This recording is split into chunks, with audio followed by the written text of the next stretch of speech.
There are many iconic characters in the series Attack on Titan, but the most special of them all is definitely the protagonist Eren Yeager. So in this video, we'll take a look at the events of Eren's life in chronological order, and try to look for clues about what Eren was thinking at certain key moments in the story. This overview of Eren's life will cover everything from his birth to his death, so please be aware, there are spoilers in this video up to the final chapter of the manga. With that said, let's get started.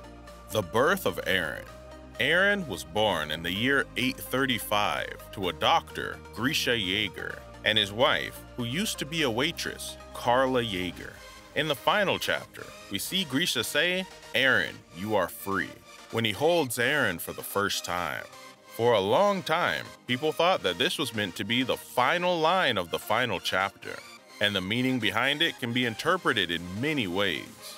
There's one theory that since Grisha had inherited the Attack Titan, and this Titan could see the memories of its future inheritors, Grisha knew that Eren would be the next Attack Titan before he was even born, and could already see his memories. He told Eren, "You are free," because he already knew everything would go Eren's way.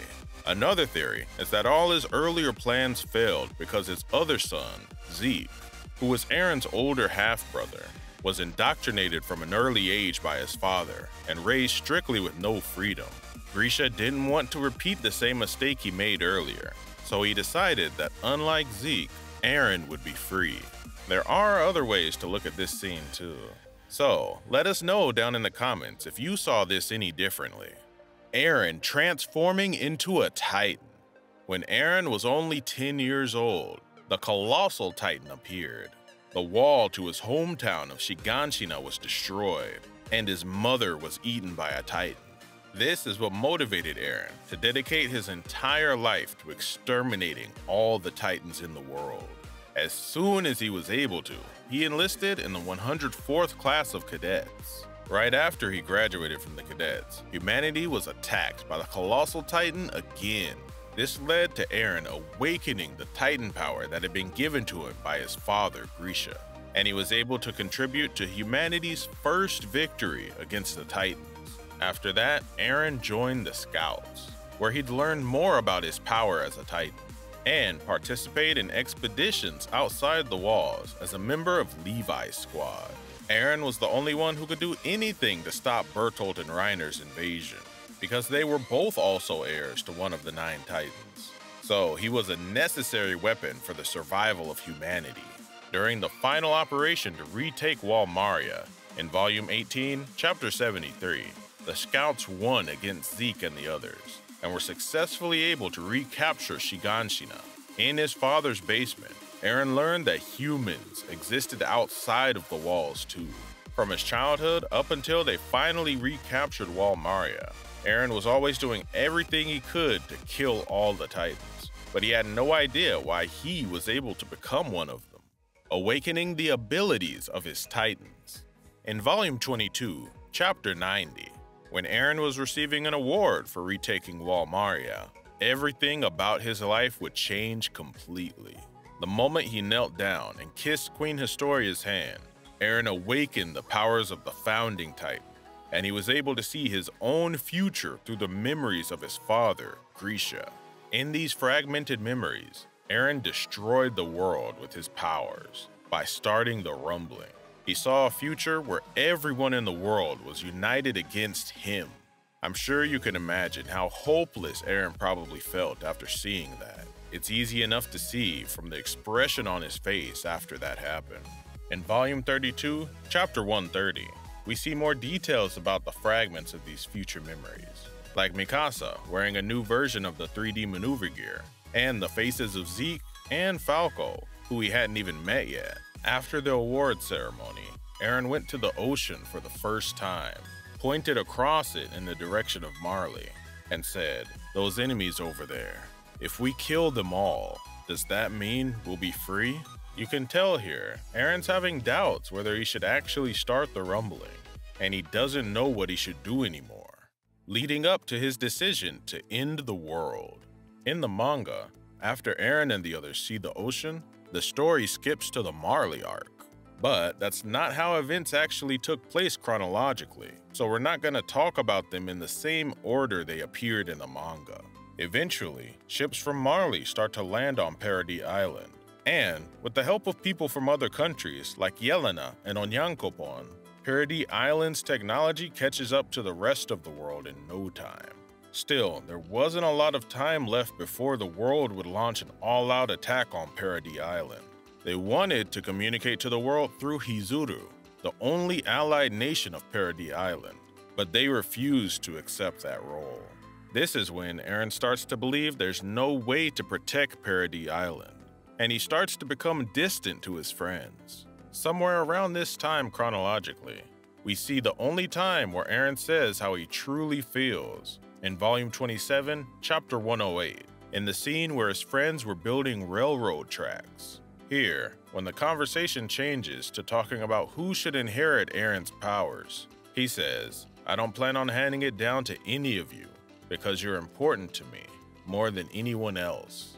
Eren's goal had shifted from trying to destroy all the Titans in the world to finding a way where all his friends could live happy lives. If you think back, Eren always cared about his friends more than anyone else. He refused to believe that Annie, Bertolt, and Reiner were traitors, no matter what anyone else said, until he saw it for himself. It was also somewhere around this time that Yelena told Eren about Zeke's Eldian euthanization plan, and he pretended to agree with it. After that, the scouts headed to the continent of Marley and learned more about the outside world.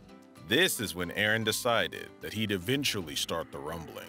He probably thought that using the rumbling was the only way that he could save his friends. While he was in Marley, in Volume 33, Chapter 131, Eren rescues a boy who's being violently abused by some adults.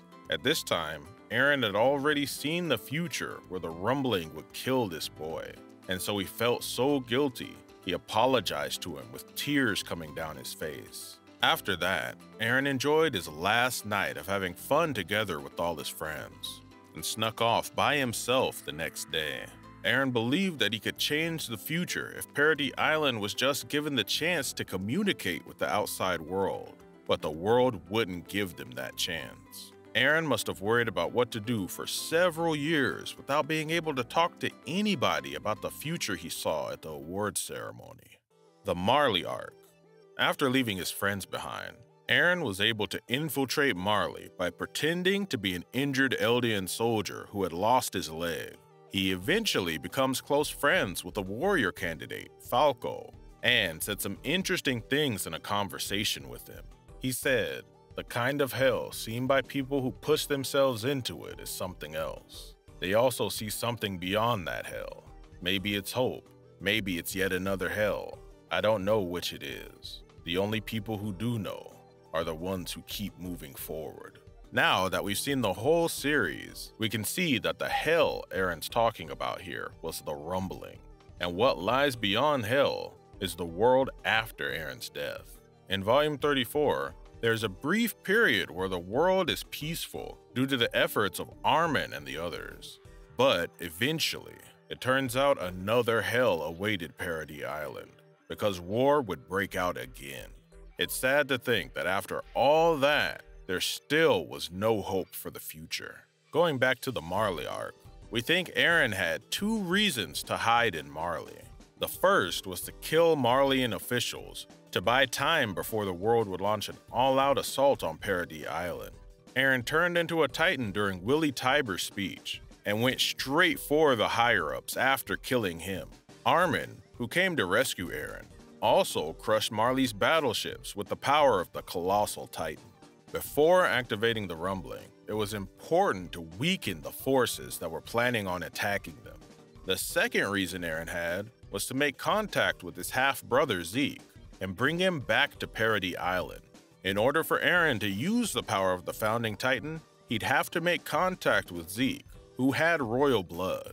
Also, for Zeke, Eren was an important part of his Eldian euthanization plan, so both of their goals were aligned here. Eren managed to achieve both of the goals that he had for coming to Marley, but when he was returning to Paradis Island by airship, Sasha, who is also a member of the 104th class of training cadets, was shot by Gabby, a warrior candidate, and died.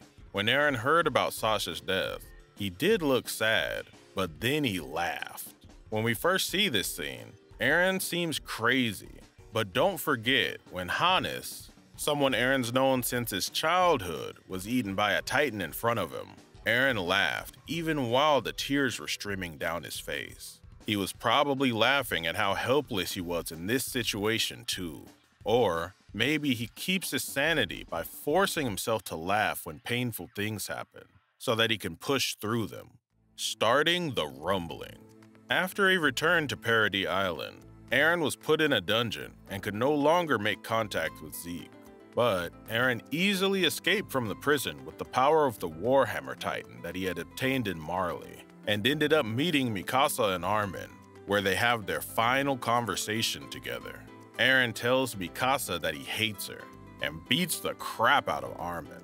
But in the final chapter, Eren confesses his true feelings by saying that he loved Mikasa, and apologizes to Armin for punching him that day.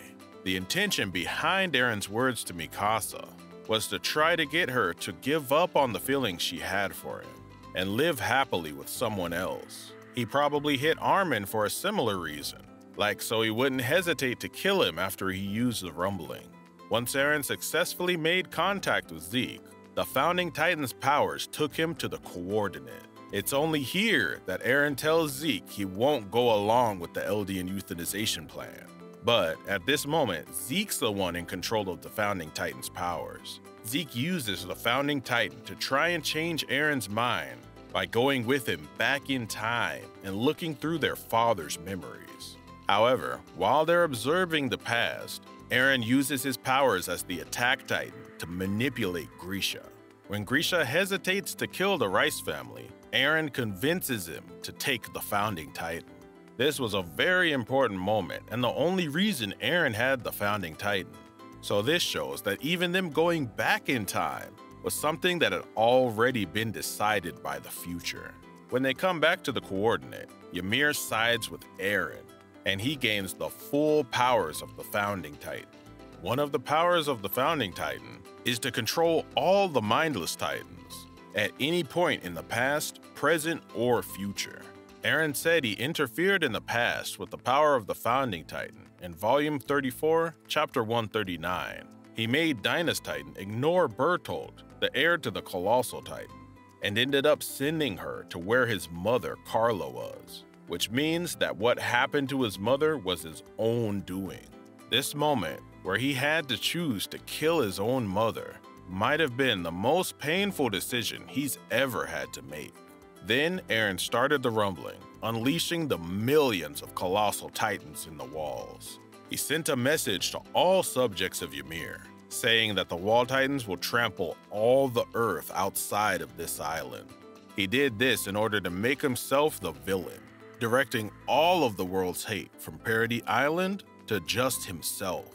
In the end, Mikasa decapitates Eren, the person she loves the most in the world, and his life comes to an end. Eren had refused to live the remaining 4 years of his life and let himself be killed at 19 years old. From the award ceremony all the way until the rumbling, Eren was constantly suffering without anyone to rely on for 5 whole years. One of the themes of Attack on Titan is freedom, but I think that the protagonist Eren was the least free of all in regards to his future. But in the end of the final chapter, Eren is seen as having been reborn as a bird, which would definitely be a freer existence than he had as a human. There are actually several theories about Eren's next life. One is that he was reborn as the bird that appeared in the final chapter, as I mentioned earlier. A second one is that he was born 100 years in the future, as the Eren shown in the bonus pages of the manga, Attack on School casts. And there's a third one, that he still exists as a spirit, similar to how Ymir did, inside the large tree displayed at the end of the final chapter, which embodies the origin of Titan powers. All of these are possible, but the ending doesn't make it completely clear, so it leaves room for our imaginations, and maybe a sequel? because I still have some unanswered questions. Thank you so much for watching. I hope to see you again in the next video.